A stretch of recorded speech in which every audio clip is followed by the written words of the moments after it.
गांव के बाहर एक छोटा सा मंदिर था जो भगवान शिव को समर्पित था।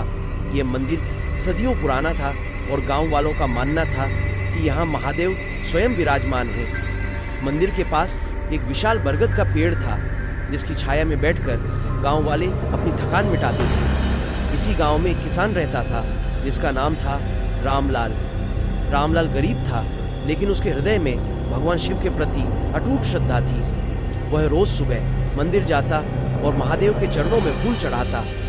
उसकी ये आस्था उसे गांव में विशेष बनाती थी। लेकिन एक दिन रामलाल के जीवन में ऐसी घटना घटी कि उसकी आस्था और धैर्य की परीक्षा लेने वाली बन गई। यह कहानी है महादेव के न्याय की, जो रहस्यमय और रोमांच से भरी हुई है। पूरी कहानी आपको सुनाएंगे, पर उससे पहले अगर आप भगवान को मानते हैं तो वीडियो को लाइक करके कमेंट बॉक्स में हर हर महादेव जरूर लिखिए। एक सुबह जब रामलाल अपने खेत में काम कर रहा था तभी उसकी नजर एक अजीब से पत्थर पर पड़ी। वह पत्थर चमक रहा था और उस पर कुछ अजीब से निशान बने हुए थे। रामलाल ने पत्थर को उठाया और उसे ध्यान से देखा। पत्थर पर एक त्रिशूल और एक नाग की आकृति बनी हुई थी। यह देखकर रामलाल के मन में एक अजीब सी आशंका जाग उठी। उसने सोचा कि यह पत्थर कहीं महादेव से तो जुड़ा नहीं है। उसी रात रामलाल को एक सपना आया। सपने में भगवान शिव उसके सामने प्रकट हुए और बोले, रामलाल, यह पत्थर तुम्हारे लिए एक परीक्षा है। इसे संभाल कर रखो और इसके रहस्य को समझो। तुम्हारी आस्था और धैर्य की परीक्षा होगी। सुबह उठकर रामलाल ने पत्थर को अपने घर ले आया और उसे एक पवित्र स्थान पर रख दिया। लेकिन उसी दिन से उसके जीवन में अजीब घटनाएं होने लगी। रात को उसे अजीब आवाजें सुनाई देती, जैसे कोई उसके घर के आसपास घूम रहा हो। कभी उसे लगता कि कोई उसे देख रहा है, लेकिन जब वह देखता तो वहां कोई नहीं होता। रामलाल ने गांव के लोगों को अपने सपने और पत्थर के बारे में बताया। गांव वाले उसकी बात सुनकर हैरान रह गए। कुछ लोगों ने कहा कि यह महादेव का संकेत है, जबकि कुछ ने इसे अशुभ माना। गांव के बुजुर्ग ने कहा, रामलाल, यह पत्थर किसी प्राचीन मंदिर का हिस्सा हो सकता है।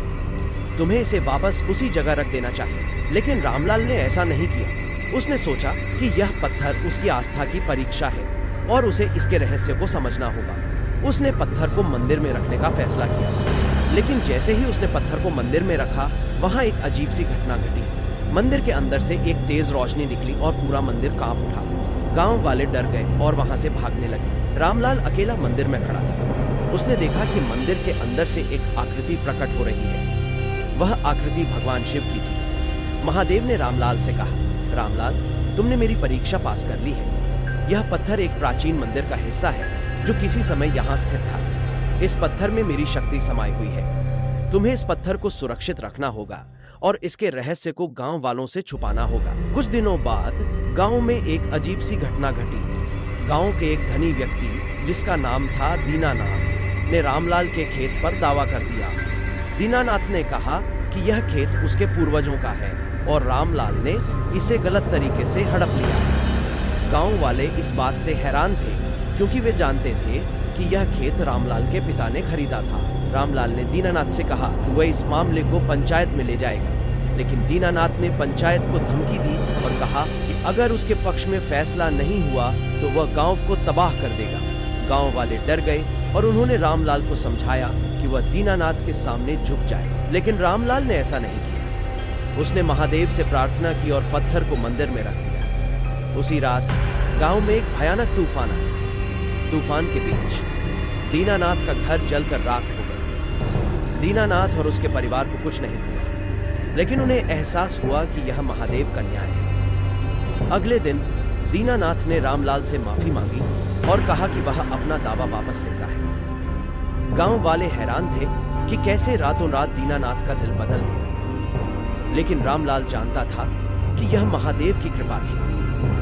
कुछ समय बाद रामलाल ने गांव वालों को पत्थर के रहस्य के बारे में बताया।